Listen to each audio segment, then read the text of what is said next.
बोलती पुस्तके. ज्यांना वाचनाचा नाद त्यांना बोलती पुस्तके घाली साद. आमचं चॅनल सबस्क्राईब करा आणि सबस्क्राईब करायला इतरांनाही सांगा. नमस्कार श्रोते मित्र हो, बोलती पुस्तके सादर करत आहे लेखक मारुतराव वाघमोडे लिखित कादंबरी बिरुबाचं चांग भलं, भाग 20. त्या अनवळकी लांब दूरल्या मुलकाला उघड्या वसाड रानात आणि चैताच्या धगधगत्या उन्हात धनगरांची बिराडं भाजून निघत होती. रानू माळ पांगलेले चित्राब भर दुपारच्या वक्ताला उन्हाच्या तडाक्याने लह्या लह्या करीतच गावात काडी येचीत फिरीत होती आणि घोडी बी झाडाझुडपांखाली सावली धरून धापा टाकीत घोळक्याने उभी होती.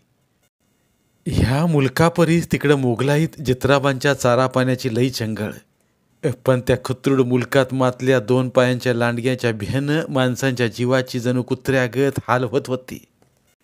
त्याच कारण मोगलाई हादीबाहेर लवकरच निघालेल्या बिरवाडीच्या ह्या धनगरांनी बिराड आता एका तालुक्याच्या मोठ्या गावाजवळ आडरानात उतारली होती. धुळुबा भिवायाची जत्रा जवळ आलेली. त्या जत्रेला माणसं जाऊन माघारी आल्याबरोबर हितला वाडा उठवायचा ह्यो विचार समद्यांना पटला होता. मात्र या आठवड्यात सारं काही उदास उदास आणि भकासच वाटत होतं. काहीच करमत नव्हतं.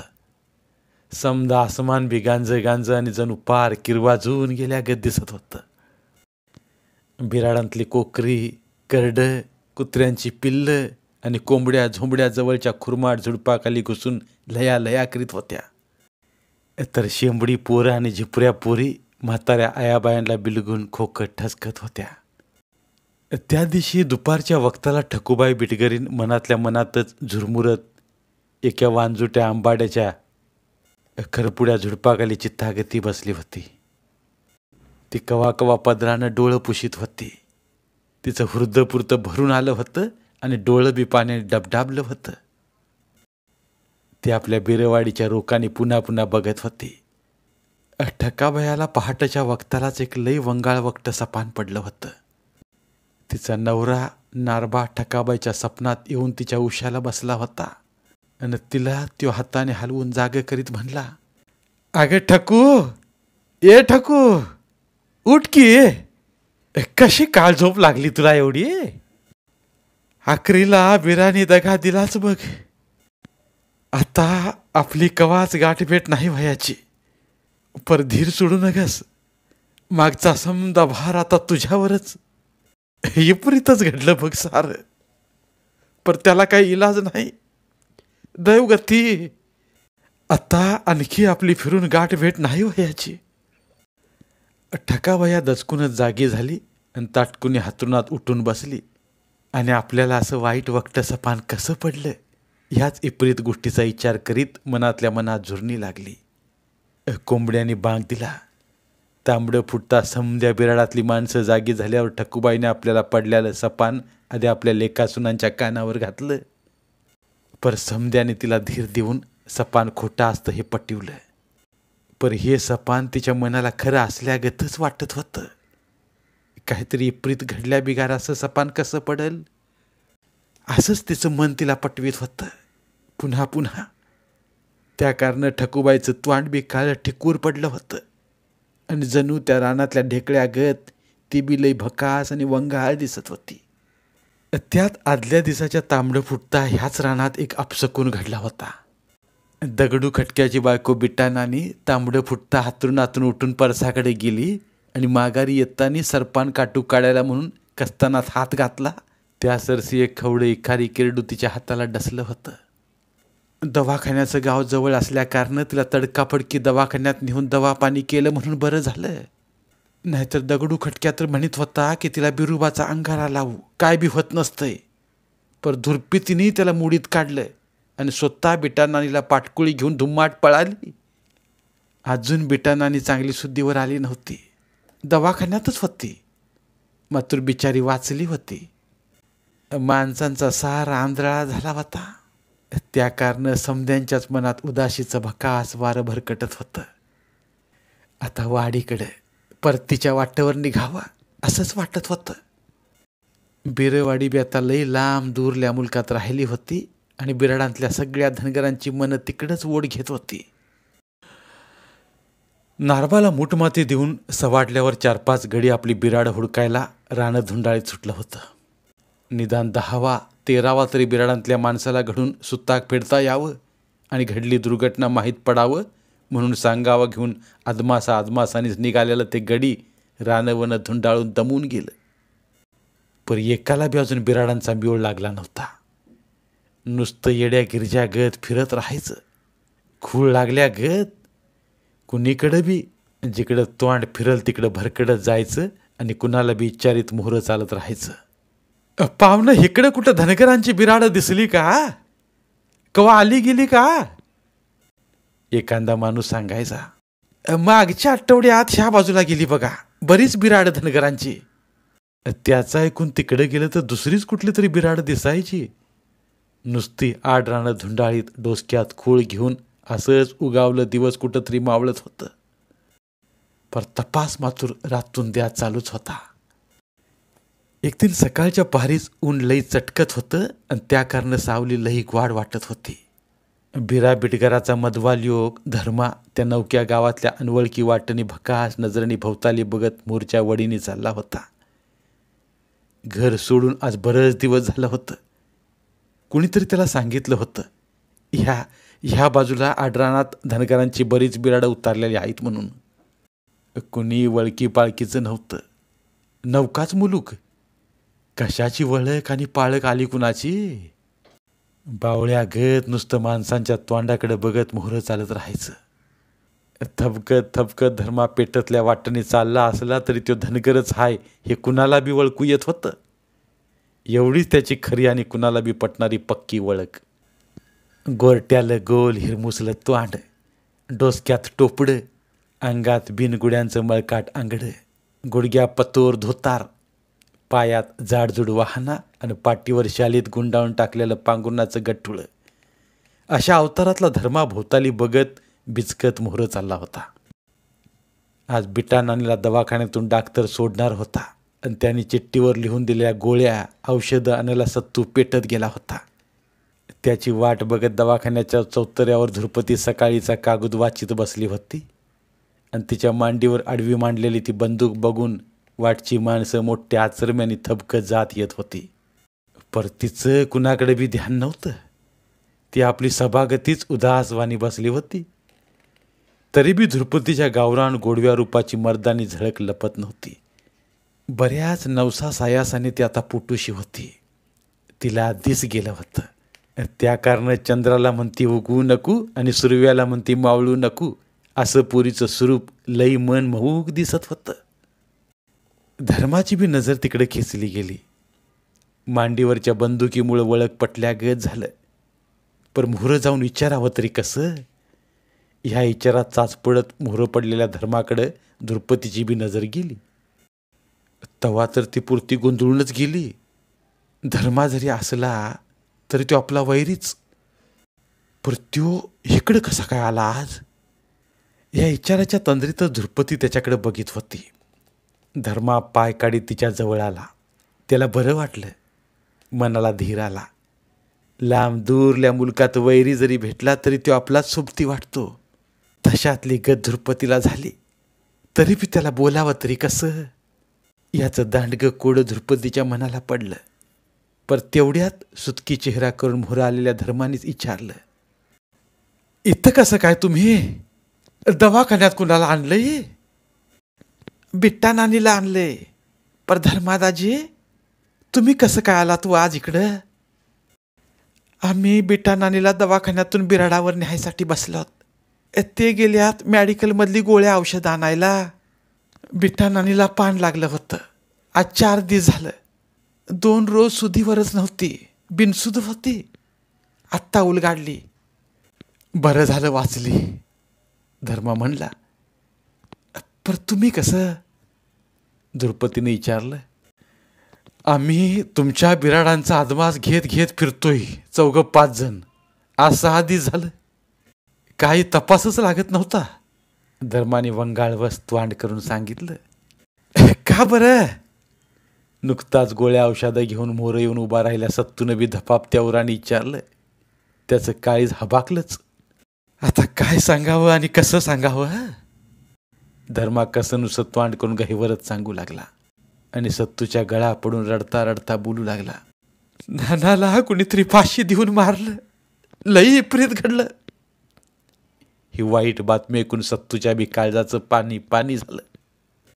त्याचा पुरता धीर सुटला आणि धुरपतीला तर मोठ्याने आरडावंच वाटलं. पर तिनं बळ दम धरला. ती धाय धाय रडू लागली. काय बोलावं आणि कसं काय विचारावं तेच पोरीला कळना. आधीच डोसक्यात गोंधळ चालल्याला. ह्यो धर्मा म्हणजे बिराचा पोरगा. आजवर ह्यो बी आपल्या घराच्या भांडणात सामील असणारा वैरीच. त्योच आता आपल्याला ही घटना सांगायला कसा काय आला आहे. हे बी एक दांडगं कोडं मनात ठाण मांडून बसल्यालं. ते काही केल्यानं कसं उलगडायला राजी नव्हतं. आपण बिराडं वाडीतून हलवून मोहरं आल्यावर मागं काय काय घडत गेलं ते बी काही कळत नव्हतं. धर्मा आपल्या बाजूला कसा आला ते विचारित बसायचा ह्यो वकूत नव्हता. त्याच्या बापाने धरलेलं वैर मातूर जीव घेणं ठरलं होतं. ही भानगड ना सांगता समजत होती. भोवतालची माणसं टक्का बघत काय झाले ते विचारित होती. त्यांना सांगायला कुणाला सवड नव्हती. डाक्टरचं बिल भरलं. बिटानानीला दवाखान्यातून सोडवून सत्तू धुरपती संगती बिटानानी बिराडावर येताना समद्यांना बरं वाटलं. धर्मा बी वळकू आल्यावर समधीजण त्याच्या भोवताली बिचकत येऊन उभी राहिली. धर्माचं कोडं समद्यांच्याच पुढं उभं राहिलं. तिथं आल्याबरोबर त्यांनी वाडीत घडलेली दुर्घटना सांगितली. तवा ठकूबाईने उराडावर धाप दिशी हाणून घेऊन मोठ्याने आरूड मांडला. तशी समधीच माणसं मोठ्याने रडायला लागली. ठकूबाई कपाळ बडवून घेऊ लागली. सत्तू, धुरपती, पार्वती कुणाला कुणी समजावावं तेच कळत नव्हतं. धर्मा बी मोठ्यानं रडू लागला होता. ठकाबाया घडीभर स्थिर झाली आणि ओवी गायल्या गत रडून गहिवरतच बोलू लागली. तरी मला सपान पडल्यापासून मोठी हुरहुरच लागली होती ना. मला सपनात येऊन सांगितलं ना, ठकू उठ उठ, तुला काय काळ झोप लागली काय. वैऱ्यांनी आखरीला घात केला बघ. आता आपली पुन्हा भेट नाही. धीर सोडू नको, समद्यांना सांभाळून घे. मी दचकून ताटकून जागी झाले आणि हातूनात उठून बसले. तांबडं फुटता खंडूला म्हणलं, खंडू अरे लेकरा, मला का नाही लई वंगाळ व सपान पडलंय बघ. तवा सत्तू, धृपा, पार्वती समधीच जागी वली होत. त्यांना बी सांगितलं पडल्यालं सपान, तर समद्याने मला धीर दिला. मोठी आई, सारं खोटंच असतं या, पर मला सायना संगीत दिसलं. लई विपरीत घडलं. गदा हलवून त्या बिचाऱ्यानं जाग करून सपनामध्ये येऊन सांगितलं. लई विपरीत घडलं. अरे बिरुदेवा, तो हा काय केलं राजा, कसं घडवलं. काय तू एवढा अपराध केला होता आम्ही, तवा आम्हाला ही फेड आणली. ठकाबाया पुन्हा भुईवर कपाळ आपटू लागली. तिच्या कपाळावरचं आडवं कुक्कू माती मोल होऊन आता कपाळभर रगात जमलं होतं. आया बाया तिला समजावीत आवरीत होत्या. बिराडातली शानी सुरती माणसं समद्यांची समजूत घालीत होती. मुकी भिऊबाई बी मोठ्याने रडत होती. ती तर अंग टाकून भुईवर गडाबडा लोळत होती आणि ती कुणाचंच ऐकायला राजी नव्हती. घडीभर दुखभार हलका करून धर्माची समद्याने नीट विचारपूस केली. त्याने बी समद हृदय मोकळं केलं. आपलं मनुगत समद्यामोहर मांडून टाकलं. तवा मागं कसं आणि काय घडलं ते कळल्यावर समद्यांच्या देहीत दांडगा उजेड पडला. आता नारबाचा 10वा दिवस परवा दिशीच येत होता. बिराड आणि चित्राब मागच्या माणसावर सुपून ठकूबाई, धुरपती, पार्वती, खंडू, सत्तू आणि मुखी भिऊबाई बी निघाल्यावर तिचा नवरा दगडू खटक्याला म्हणला, मी बी जातो दाजी. तुम्ही सारी जित्राब नीट ध्यान देऊन सांभाळा 2 रोज. जित्राबांची हरबडच होईल, पर आता इलाज नाही. माघारी आल्यावर आपली बिराडं इथून हलवूत. आता धुळुबा भिवायाची जत्रा बी राहिली आणि समजा झाला इस्कुटे. दुष्काळात तेरावा. खांद्यावर शालीची भाल टाकून तो बाळू धायगुडा बी निघाला. खंडू, सत्तू, ठकूबाई, धुरपती, पार्वती, भिऊ धर्माच्या मागे तडातडा निघाल्या होत्या. त्यांच्या मागं बाळू बी तरातरा पळत होता. तरी बी गडी तंबाखूचा इडा तळ हातावर मळीतच होता. धुरपतीने आपली बंदूक खांद्याला अडकवल्याली. तिच्या डोळ्यात आता आग भडाकल्या गत दिसत होती आणि मोटर कॅन्डाकडे धावत पळत निघाल्या त्या धनगराकडे रस्त्याची माणसं बी नुसती खुळ्या गत बघत होती. दिवस कवळ्या दुपारला आला होता. आन पाण्याचं कुणाला ध्यान नव्हतं. भेटल त्या मोटारीत बसून बिरवाडीकडे जायचं होतं. बिरवाडी लांब दूरल्या मुलकात राहिल्याली. त्या उडीनी पावलं पळत होती. हृदयात समुद्रागत खळबळ आणि मनात डोंगरा एवढा दुःख घेऊन नारबा बिटगराची बिराडातली माणसं जित्राबांना सोडून अवचितच वाडीकडे परतून चालली होती. त्यांना एवढंच कळत होतं, काही बी केलं तरी आता आपली ना आपल्या नानाची कवाच आणि कुठंच गाठभेट होणार नाही. नारबाच्या आठवणी हृदयात दाटून आल्या होत्या. सबूत मुक झालं होतं. कुणीच कुणाला काहीच न बोलता धुरपतीने पाटी वाचून मोटारीकडे बोट दाखवलं. त्या मोटारीत समधीजण बसली, पर त्यांची मन मातूर त्या मोटारीच्या बी मोहरं पळत होती वाडीकडे. बिराचा भयासूर राखीशी चेहरा आता समद्यांच्या नजर भरून तळून जात होता. बिरवाडीत 12 भानगडी आणि 17 खोडी करून फरार झालेला अर्जा बघता बघता 3 वर्ष सरत आली तरी पोलिसांना कुठं गावला नव्हता आणि वाडीतल्या कुण्या माणसाला कुठं दिसला बी नव्हता. आणि आत्ता तर त्याचा बाप बिरा सावकार बी आपल्या सख्या चुलत भावाला भोळ्या नारबालाच फाशी देऊन फरारी झाला होता. ते दोघं बी बापलेक फरारी असल्याकारणे त्यांचा मोठा दचूक होता. अजून बी कुठं कुणाला दगाधोका करतेन का काय त्याचा नेम नव्हता. नारबाच्या दुर्घटनेने साऱ्या इनामगाव तालुक्यात खळबळ उडवून दिली होती. पोलीस खातं खडबडून जागं होऊन पुरतं कामाला लागलं होतं. कोंडीबा बनगराने दिल्या फिर्यादीत नारबाच्या खुनाच्या आरोप्यामध्ये बिरा सावकार, अर्ज्या, मल्हार आदी नावं घालून सर्जेराव पाटील, खंदुशा आणि बंदुक्या पारदी त्याचबरोबर नकटवाडीच्या सटवाजीवर बी आळ घेतला होता. त्या कारण सटवाजीला अटक करून सारखी मारझोड चालूच होती. पर गडी अजून गुन्हा कबूल व्हायला राजी नव्हता. पारदी बी अजून गवासलं नव्हतं. अर्जा तर आधीच फरार, तर बिराबी आणि सर्जेराव पाटील बी पोलीस खात्याच्या कचाड्यात यायला तयार नव्हतं. इनामगाव तालुका यशवंत सेनेच्या कार्यकर्त्यांनी त्यांच्या अटकेच्या मागणीचा जोर लावून धरला होता. दादूबा हुलगा आणि धुळुबा कोळकर 10-5 कार्यकर्ते घेऊन फौजदार साहेबाला सारखं भेटत होतं. प्रतापराव इनामदाराचा सल्ला घेत होतं आणि कोंडीबाकडे बी फिरून फिरून माघारी येत होतं. या विपरीत घटनेमुळं कोंडीबा बनगर पुरता सावध झाला होता. पागोट्याला गोफण गुंडाळून हातामध्ये लांब दांड्याची फरशी कुराड संगती सुबतीला घेऊनच मोठ्या सावधगिरीने वावरत होता. त्याची पुरती झोप उडाली होती. त्याच्या डोळ्यांच्या पापणीला रातून द्या पापणी लागत नव्हती. समदच वातावरण लईच भेसूर झालं होतं. आणि टेकडीवरच्या पांडुरक्या देवळातला देव बिरुबा वाडीत आणि परिसरात घडणारं सारं काही रीत इप्रीत उघड्या डोळ्याने टकाटका बघित होता. रातून द्या मोर आणखी काय काय घडणार आहे ते फक्कस्त त्यालाच दिसत होतं. कोंडीबा बनगराच्या एकुलत्या एका पोरीसाठी त्या धुरपतीपायी एवढं सारं रामायण आणि महाभारत बिरवाडीत घडलं होतं. आणि अजून काय घडणार आहे ते वाडीतल्या कुणाला समजत बी नव्हतं. सारी माणसं दचकत बिचकत डोळा असून बी आंधळ्यावानी चाचपडत देवाच्या भरवशावरच जगत होती. काळाची पावलं मात्र ढाण्या वागागत दबा धरूनच बिरवाडीच्या भुईवर पडत होती आणि पावला पावलांनी काळ म्हुरं सरकत होता. त्या 3-4 सालामागं यशवंत सेनेचं अवचित उठलेलं पिवळं वादळ जसं जोरात एकाएकी उफाळून आलं, तसंच मोहरं भरकडत कवा कुठं आणि कसं एगरून गेलं तेच कुणाला समजायला राजी नव्हतं. पंढरपुरात झालेल्या त्या धनगरी महामेळाव्यापासून तरी वातावरण पारच गारटून गेलं होतं.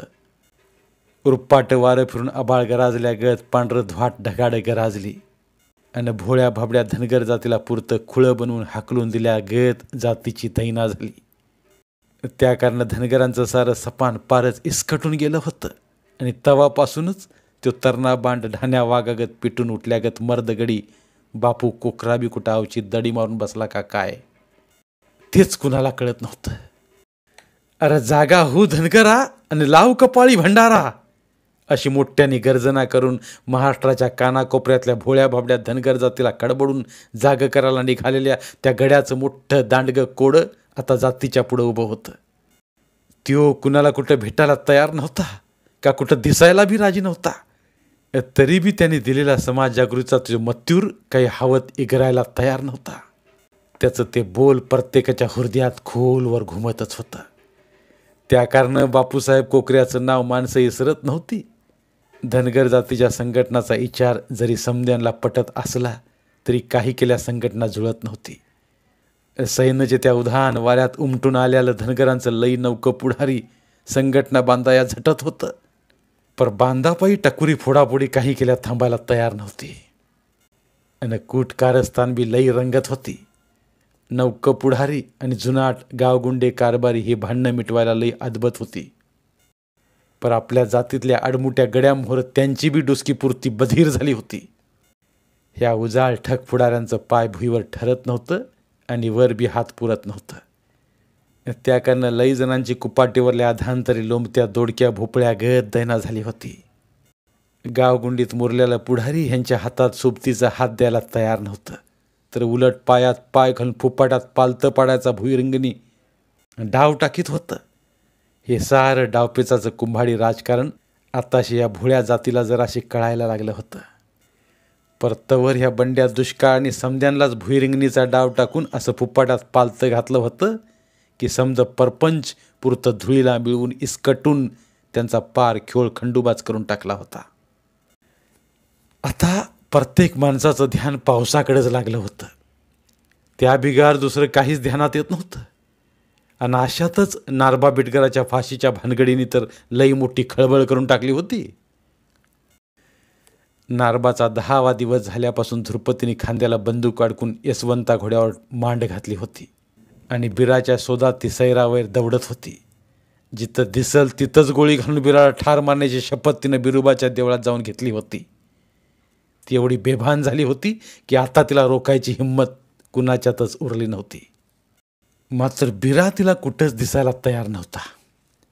तसाच पोलिसांच्या सापळ्यात बी गवसत नव्हता. त्या कारण बिराचा धोका ओळखून कोंडीबा बनगर बी मोठ्या सावधगिरीने प्रत्येक पाऊल उचलीत होता. लांब दांड्याची फरशी कुराड आणि पाकुट्याला गुंडाळलेले गोपदार कातडी गोपन हीच आता त्याचा दांडगा आधार होता. लई चित्तागती उगीर चेहऱ्याने कोंडीबा कोर्टात कचेरीत वावरताना बघून माणसं हादरत होती. डोळ्यात रगात उतरल्यागत डोळं सदुनीत लाल भडक दिसायचं आणि त्याच्या त्या तामशी नजरला नजर भिडवायची कुणाची हिंमत होत नव्हती. अशातच एक दिवस सटवाजीने माराभेनं सगळं खरं खरं पोलिसांना सांगून टाकलं आणि माफीचा साक्षीदार व्हायचं कबूल केलं. त्याच्यावर 4 दिवसांनी ते पारधी बी गवासलं. ते जेलात कोंडलं. त्यांना बी मारझोड चालूच होती. मात्र बिरा सावकार आणि सर्जेराव पाटील काही केला गवसत नव्हतं. आता त्यांच्यामुळं पोलीस खात्याचा बी पुरता हात टेकायचा वकूत आला होता. कुरुंदाच्या तळीवर फरशी कुराड घासता घासता कोंडीबाबी चित्तागती होऊन ह्याच गोष्टीचा गंभीर विचार करीत होता. आज ना उद्या बिरा आपल्या तावडीत आल्या बिगर राहणार नाही.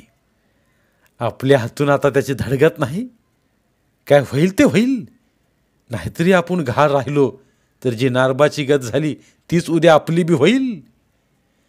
बिरा आणि सर्जेराव पाटील पोलिसांना गवसत नसलं तरी कोंडीबाच्या नजरेत मात्र दोघं बी गडी खेळत होतं. आणि फरशीला जशी धार फुटली तसं कोंडीबाच्या डोळ्यात रगात उतरत होतं आणि तसंच अंगात जोश येत होता. पण नारबाच्या आठवणीनं मन बी बेचैन होत होतं.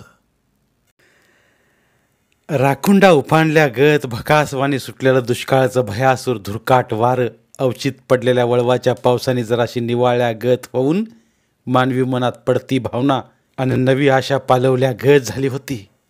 बिरवाडीच्या तळ्याच्या पहिल्या टप्प्याचं काम बरंच आटपत आल्यागत दिसत होतं.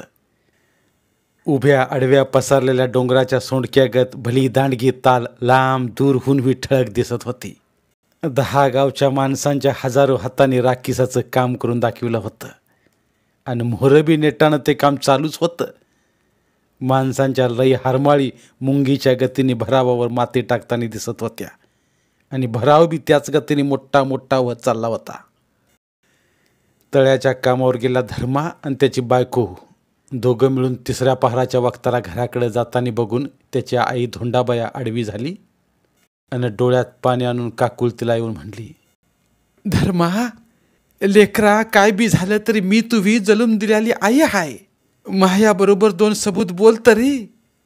तुझ्या बापाच्या हातून घडू नाही ते घडलं असल, पण आता पुन्हा असा गुन्हा घडणार नाही. त्यांचा तपासच नाही. घरी चुकून माकून बी येत नाही. पोलिसांना बी गवसत नाही. काही बरं वाईट झालंय काय काय तेच मला तर काय कळत नाही बघ. एक दिवस लपत छपत रातचं घरी आलं होतं. पैसे मागत होतं. आता घरात कुठला आलेत पैसे? सारं झालं वंज वाटूळ. पार भयाभंग झाला पोरा. माणसात माणूस राहिलं नाही का जित्राबा जित्राब नाही. तुझा बाप त्या रात्री सर्जेराव पाटलाकडे जातो म्हणून गेला, ते फिरून माघारी आलाच नाही बघ. पोलीस खात्याची गाडी बी सारखी घराकडे येरझारं घालते.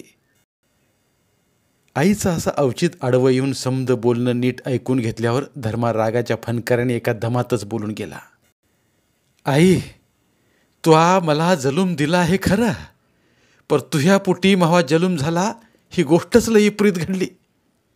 आपल्याच हाताने फाशी घेऊन मरावं वाटतंय आता मला. काय ठेवलं जगण्यासारखं? माणसात तोंड दाखवायला जागा राहिली नाही. कष्ट करून तरी आता सुखाने जगता येतंय काय? त्या अर्जाने धुरपती बायको करायचं खूळ डोसक्यात घेऊन हे सारं कारस्थानं घडवली. ह्या तुझ्या हातूनात हागायच्या लाडाने येडावलेला तो अर्जा आता हाय कुठं? सांग ना. आपल्या घराचं वाटुळं तुझ्या घमांडीमुळं झालं. तो अण्णाला हार घटकी फूस देऊन फुगिवलं नसतं तर त्याच्या हातून ही असली कारस्थानं घडली असती का? उठसूट त्या सर्जा पाटलाकडं पळायचं. त्याचं गुरुज्ञान आता असं फळाला आलं. आता भोगा म्हणावं तुमच्या पापाची फळं. मी तुमच्या भरल्यात बी नाही आणि रित्यात बी नाही. तुमचं तुम्ही बघा, मला काही सांगू नका. करणी तशी भरणी. आई, तू खोडीलबाई आहेस. खोड करून गोष्ट अंगलट आली म्हणजे तू कुणा मोहरबी पदरू पसरून हात जोडून पाय धरीत असतीस हे समद्यांना ठावा आहे. त्या कारण रडायला बी कुणी सोबत माणूस राहिलं नाही आता. तुवा त्यो नौका इवाई चिमणवाडीचा बारकू नरुटा तर येतोय का आता? त्याच्याकडून बी तो बक्कळ पैसे घेऊन पुरीचा मुतूर त्याच्या पोरासंगती लावला होता. ती पूर्वी तुवी त्या घरी औषध पिऊन भरून गेली. त्याला 6 महिने झालं नाहीत अजून. लय दिसाचा हृदयात साचलेला गडूळ ढव धर्माने रागाच्या भरात एका दमातच मोकळा केला आणि घडाघडा बोलून खांद्यावरचा टिकाव सावरीत तो आपल्या घराच्या उडणं तळातळा निघाला. त्याच्या मागे चिपकून ऐकत उभी राहिली त्याची बायको राधी बी झटक्यानं हल्ली आणि डोईवरची पाटी सावरीत झपाट्याने नवऱ्यामागं हात हलवी तरातरा निघाली. पर आता काही बी झालं तरी धर्माच्या डोसक्याला बापाच्याच विचाराने घेरलं होतं. बिरा सावकाराजवळ आता खडकू उरला नव्हताच, पर कुठं पत आणि माणसात तोंड दाखवायला बी आता जागा राहिली नाही. अशी कुजबुज घडूघडी कानावर येत होती. अण्णा आता नेमका असेल तरी कुठं? का दादा जित्राब चारणीला घेऊन गेला त्याला हुडकीत हिंडत असेल? का आणखी काय झालं असेल? सर्जेराव पाटील बी फरारीच आहे म्हणतात. प्रत्येक पावलागणी धर्माच्या डोसक्यातलं कोडं अधिकच जटिल बनित होतं. त्याच्या पाठमोऱ्या आकृतीकडे बघून धोंडाबाया पदरांनी डोळं पुशीत बराच वाढून तिथंच उभी होती. तिच्या पायाखालची भुई गरागरा फिरत होती. भोंड आल्यागत डोसकं धरून ती त्याच जागी मटकुनी खाली बसली. आज बऱ्याच दिवसांनी कोंडीबा बनगर प्रतापराव इनामदारांच्या वाड्यात आला होता. त्याच्या बेचैन मनाची तगमग आणि भाबड्या जीवाची घालमेल करारी चेहऱ्यावर उमटत होती. त्याच परीने नजरातली करडी जरब बी जास्तीत कराल दिसत होती. जबड्यावर वाढलेली कसरी दाढी आणि व्हटावरल्या मिशांच्या आकड्यामुळे तर कोंडीबा जणू शिकारीच्या शोधात फिरत असल्या उपाशी ढाण्या वागा गत दिसत होता. प्रतापराव इनामदारांच्या बैठकीत बसलेली ती 7-8 माणसं उठून दिंडी दरवाजातून बाहेर पडली. त्याच वक्ताला वाड्यात पाऊल टाकलेल्या कोंडीबानी पायातली खेटर दरवाजातच काढून ठेवली आणि बेधडक आत येऊन प्रतापरावाला लावून मुजरा केला. राम राम सरकार. राम राम दादा. या, लय दिवसांनी येणं केलं. बरं झालं. या, बसा बसा, असं जवळ या.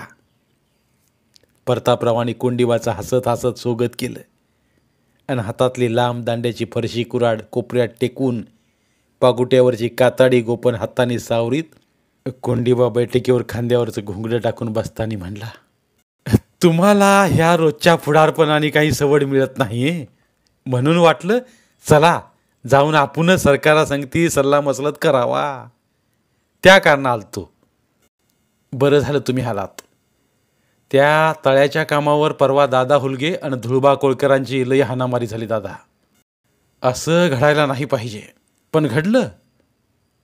प्रतापराव चित्तागती झालं. त्यांची हाणामारी म्हणजे चांगली टक्कुरी फोडाफोडी झाली. दोघांचं फैल येगळं त्या दोन्ही फैलात एकाच माणसांच्या खोट्या हाजऱ्या लावण्यावरून कलागत लागली. ती पार कचेरीत एकमेकावर फौजदाऱ्या करण्यापर्यंत मजल गेली. कशी व्हायची धनगरांची संघटना. कोंडीबानी मिशीतल्या मिशीत हसत खुलासा केला आणि मोहर बोलला, सरकार, त्यो बिऱ्या सावकार आणि सर्जा पाटील दोघं बी कुठं तोंड दडवून बसल्या ती तेच समजायला मार्ग नाही. पर सटवाजाच्या खऱ्या जबानीवरून ध्यानात येतंय की काळ मायावरच धावून आला होता, पर येळ मात्र आली नव्हती. ती नारबावर आली होती. सर्जा पाटील आणि बिऱ्या या दोघांच्या डावपेचातच ही घटना घडून गेली. वाईट झालं. नारबा लय आसरा आणि इमानी माणूस होता. आमची संगत अशा विपरीत रीतीनं अवचित तुटली. ह्या गोष्टीची माझ्या जीवाला मोठी चुरचूर लागून राहिली.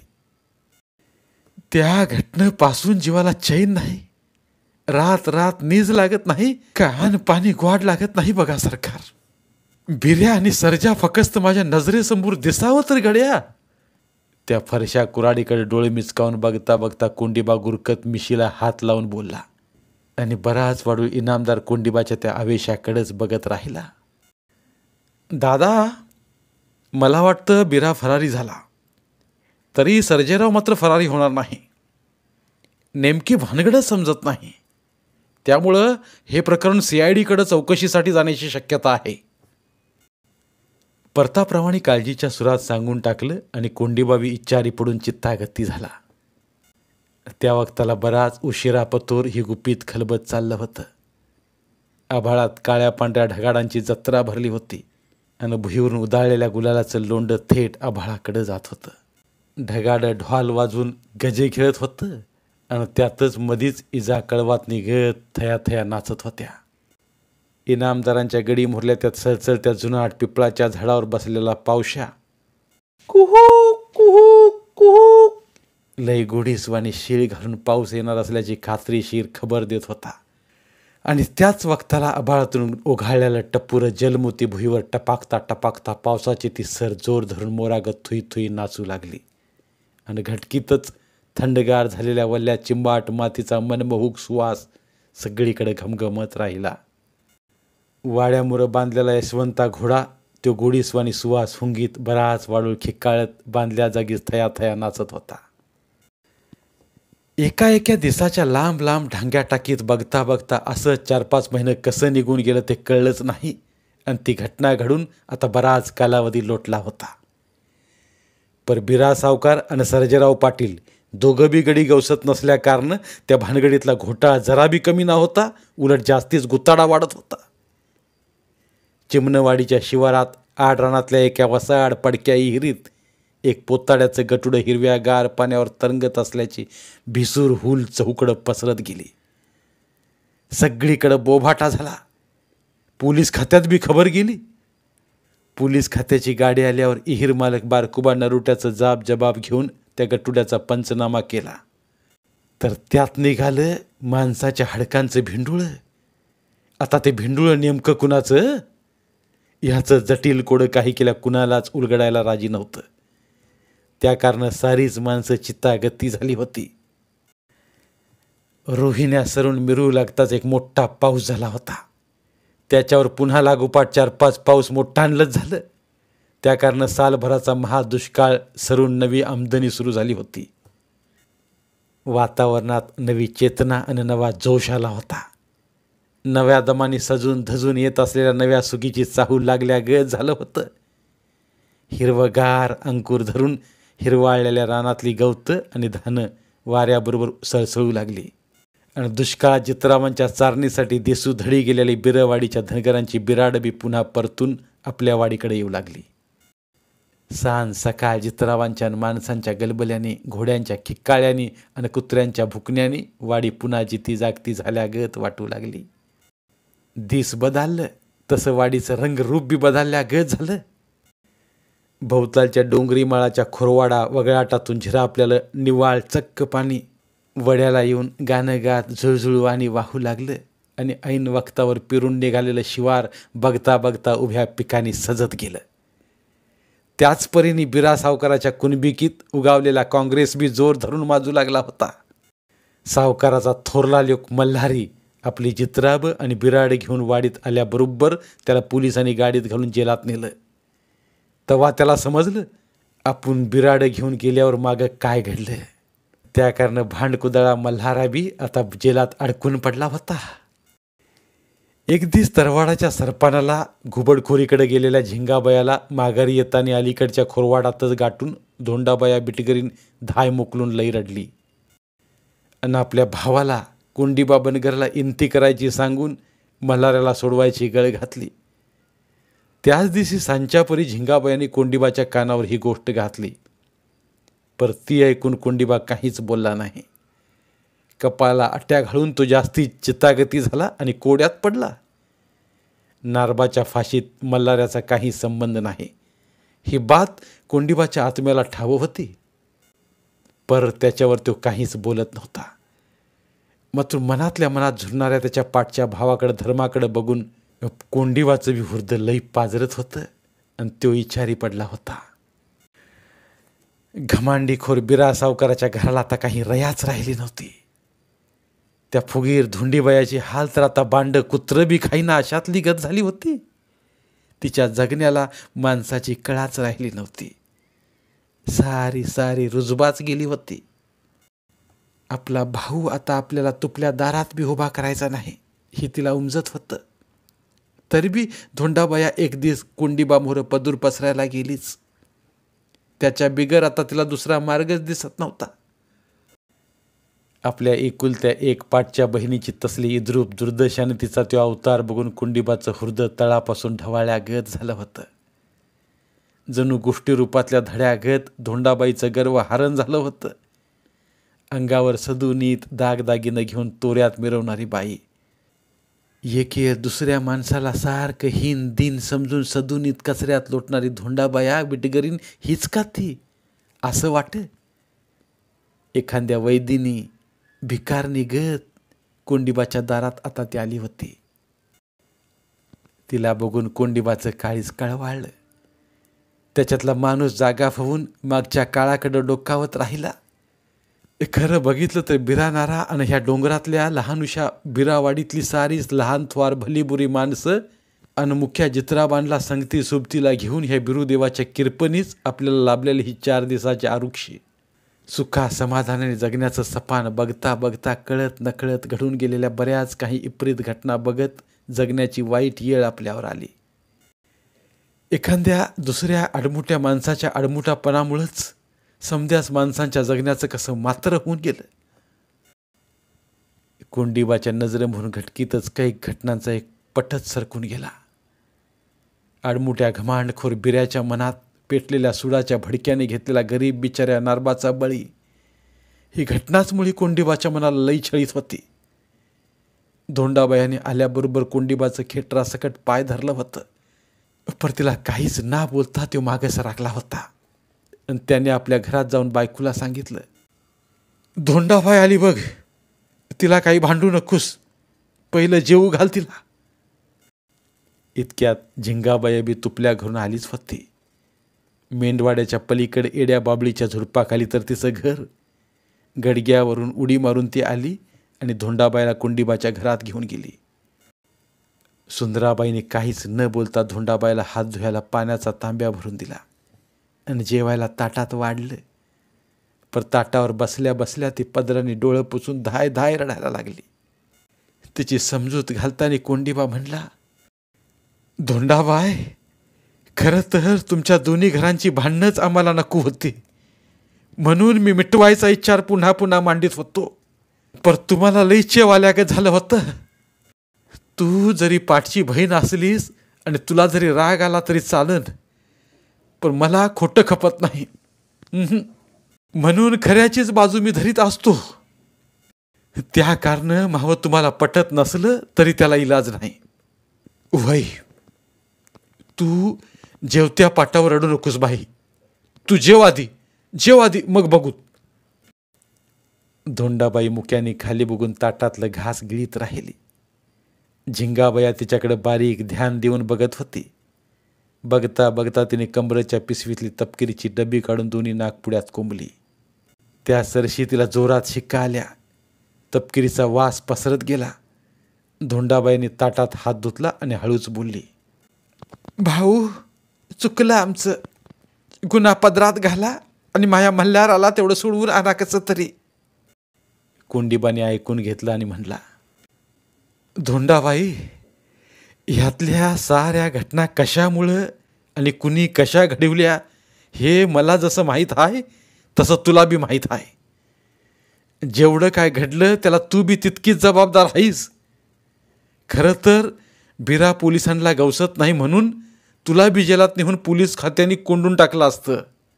पर तू माई बहीण आहेस हे पोलिसांना माहिती आहे आणि प्रत्यक्षी तू फाशी द्यायला नव्हतीस हे आम्हाला बी माहिती आहे. म्हणून बाहेर आहेस. आता मल्हाऱ्या गुतला, त्याला मावा इलाज नाही. बिऱ्या हजर होत नाही आपसूक तवर मल्हाऱ्याची सुटका होईल असं वाटत नाही. घमांडीनी आणि टरीनी पुरतं रसातळाला गेलं ना तुमचं घर.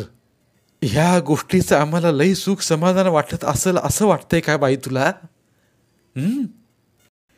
आपण लोकांचं चांगलं केलं तरच आपलं बी चांगलं होतं. या आपणच आपल्या हाताने दुसऱ्याचं वाईट केल्यावर आपलं त्या परीस वाईट झाल्या बिगार कसं राहील? कोंडीबाचं ते शहाणपणाचं दोन सबूत ऐकून आतल्या वडीतली धुरपती मोरल्या वडीत आली आणि धोंडाबायाकडे बघून म्हणली, आत्या, आता झालं का ग तुझ्या जीवाचं समाधान? जिरली का पुरती गुरमी का राहिली अजून जराशी? धोंडाबायाने एकदा तिच्याकडे बघितलं आणि खाली मान घातली. तानं बाळ एकाएकीच रडायला लागलं म्हणून धुरपती पुन्हा आतल्या वडीत निघून बी गेली. बाळतीन होऊन तिला अजून 1.25 महिना बी झालं नव्हतं. चित्तागती झालेल्या कोंडीबाचा चेहरा जरासा उजाळ्यागत झाला आणि तो मनातल्या मनातच जराशी छेन करीत राहिला. धुरपतीला उशिरा का होईना पर झाला, तो बी पहिल्यांदा पोरगाच आणि पोटाला बी नारबाच आला. बघा कशी ही देवाची करणी. देवाची करणी आणि नारोळ्यात पाणी म्हणत्या तशातली ही गत झाली. आमच्या जीवाभावाच्या सोबत्यांची आणि आमची वैऱ्याने जरी ताटातूट केली तरी देवाने पुन्हा मिळळ घातला. पर आता या असल्या जगण्यातली खरी मजाच निघून गेली. रंगाचा पुरता भंगच झाला. निर्दोषी मल्हाऱ्याला तुरुंगात डांबून तरी आता उपयोगच काय? धर्माला जामीन करून त्याला सोडून आणावं लागेल. का तर मल्हाऱ्याला तरी आपल्या बिगार सोडवून कोण आणणार? चिखलाला पाणी तुटत नाही म्हणतात, पर पाणी आटतं एवढं मात्र खरं. आता माया आटल्या गत झालं. नारबाला फाशी देताना बिरबाच्या हुरद्याला पाजूर कसा सुटला नसल? कसा इतका कठोर पाषाण कसा झाला बिरा? खोट्या माणसा संगती चुकीच्या वाटेने गेला आणि साराच खेळ खंडोबा झाला. त्या विचाराच्या तंद्रीतच कोंडीबा उठून घराबाहेर गेला. त्या वक्ताला दगडू खटक्या मेंढ्यांना कुकरी पाजीत होता. कोंडीबाची नजर मोरल्या टेकडीवर गेली. धर्मा मल्हारीची जित्राब घेऊन बिरुबाच्या माळ्याकडे निघाला होता. नारू बिटगराचा सत्तू, कोंडिबाचा जावई बगलत काठीचं टेकान देऊन एका पायावर दुसऱ्या पायाची आडी मारून मोठ्या खुबीने उभा होता. कितीतरी वाढूल तसाच उभा राहून तो धर्माकडे टवकारून बघत होता आणि दोन्ही कान उभं करून त्याचं बांड कुत्रबी तिकडेच बघत होतं. माळावरच्या भुळुकांचं थवच्या थव हवत भरारा घेत सैरावैरा भटकत होतं. त्याच वक्ताला एक भयासूर माणूस बिरुबाच्या देवळातून बाहेर निघून झिरपखुरीकडे तरातरा चालला होता. लांब लांब वाढलेल्या झिपऱ्या, कपाळावर डागलेल्या फुल्या, डोळ्यांत आग भडकल्या गत पेटलेली खुनशी नजर, किरवाजल्या वांग्या गत करापल्याला चेहरा, गळ्यात रंगीबेरंगी मण्यांच्या माळा, अंगात निळसार काळपाट ढगाळ आंगडं आणि आडव्या पट्ट्यांची हिरवी लुंगी नेसून सैरबैर भटकत असलेला तो अनवळखी इसम एखादा जालिम देवऋषी अगर जादूगरच असल्या गत दिसत होता. नेमका त्याच वक्ताला झिरपखुरीकडे गुंजाचा पाला आणायला गेलेला एडा गिरजा त्या भेसूर बाबाला बघून लई भेतारला आणि वाडीच्या रोकांनी धाप्पा टाकीत आरडत ओरडत चिंगाट पळाला. रानूबाईच्या देवळामाग हातात चिंद्यांचं बोचकं घेऊन डोक्यावरचं झिपऱ्यांचं टारलं खरा खरा खाजीवतानी इडी दगडी गिरजाकडे बघून खदा खदा हसत होती. त्याची गिरजाला आता लईच चीड आली होती.